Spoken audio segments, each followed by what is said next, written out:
that the Holy Prophet Muhammad sallallahu alaihi wasallam was mentioned by name in the Bible. I have read the Bible through many times. And others such as I have read it many more times. What has happened is this. The Old Testament, according to Christian authorities, was preserved in the Hebrew language. In the Old Testament, in the Song of Solomon, chapter 5, verse 16, in the Hebrew language, it reads, Hikko mamittakin vi kullo Muhammadim zahdudi vi zahra'i bainat Jerusalem.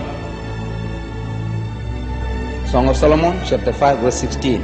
The word Muhammadim is Muhammad, im, I-M-im. Im is a plural of respect in Hebrew. You see the first verse of the Bible, book of Genesis, chapter 1, verse 1. It says, in the beginning, God created the heavens and the earth. The word God in Hebrew there is Elohim. In Hebrew, El stands for God, Elah stands for God, Elohim is a plural form to say with awe, respect and reverence, plural of respect.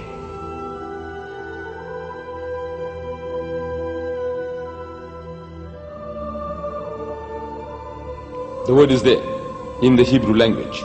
In the original, what they call original, it's there.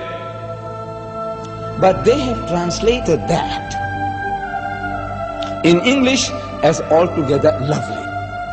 So this beloved of mine is altogether lovely, says Solomon.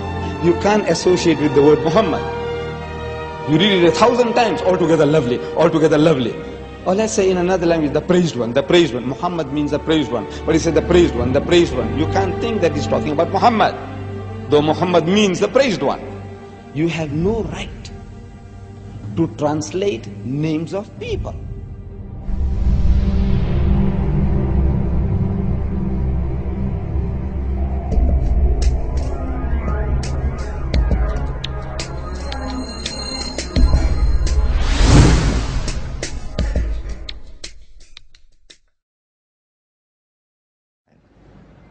إذ قالت الملائكة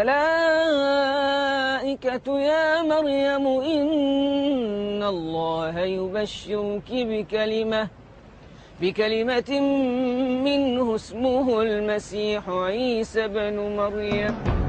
The story of Jesus' birth is narrated in vivid detail in the Quran. As in the Bible, an angel tells Mary she is pregnant despite being a virgin. But the story of what follows then changes completely. In the Bible, Mary's role is limited to the passive mother of Christ. The Quran gives accounts of her ancestry, her birth, her childhood in the Temple of Solomon, and as mother of Jesus. She's the only woman mentioned by name in the Quran.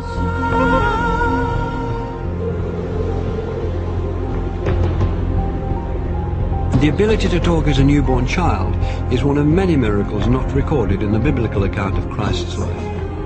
We have more sayings in the Islamic tradition about Jesus than you'll find in the Gospels themselves. So there is a possibility that other things did happen. There were many Gospels around that didn't all make it into the New Testament. And the Church tried to limit the number of Gospels. In the Christian narrative, the most central and fundamental point of Christianity is the death and resurrection of Jesus Christ. Well, Islam basically denies that. وقولهم إنا قتلنا المسيح عيسى بن مريم رسول الله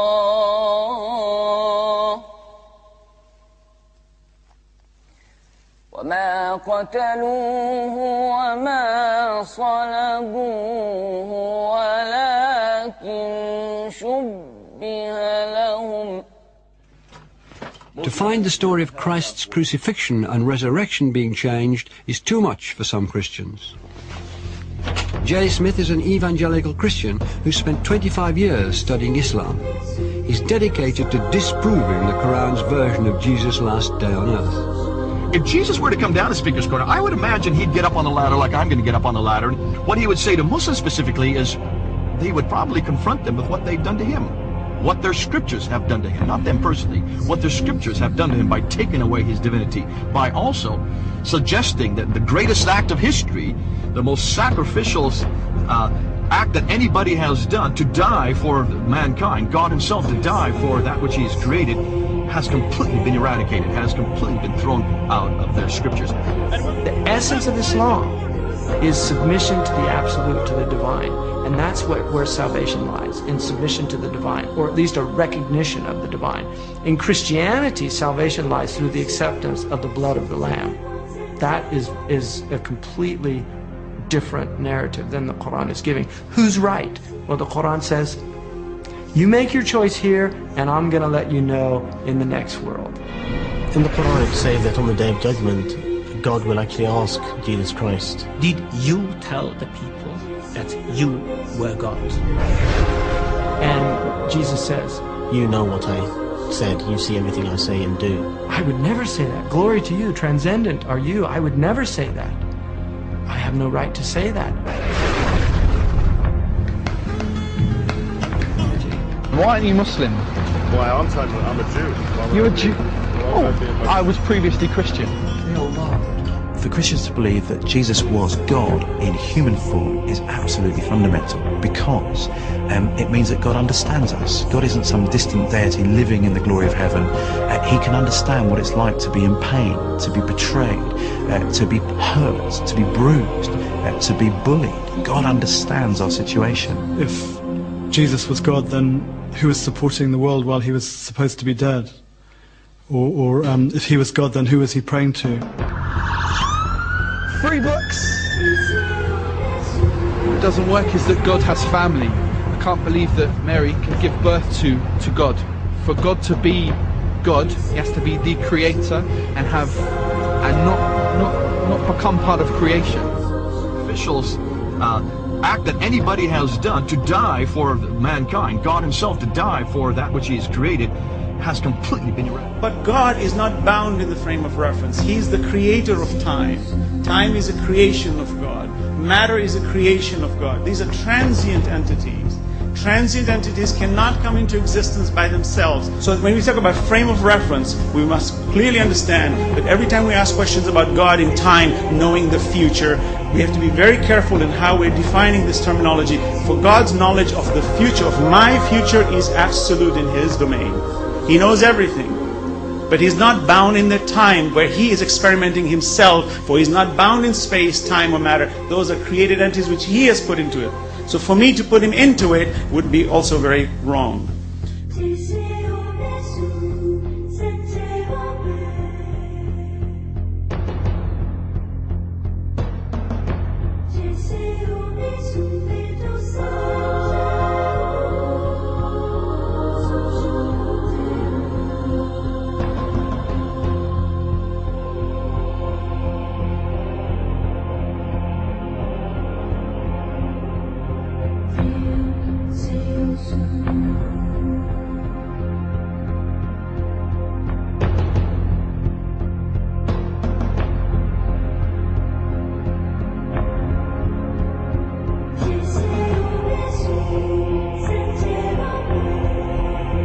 Prophet Adam was created from no female and no male. Eve was created from one male and no female. Jesus was created from one female and no male.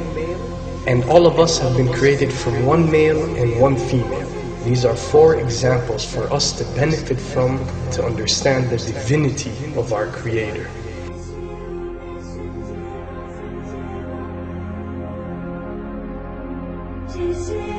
Then there is no difference that cannot be overcome between Christianity and Islam.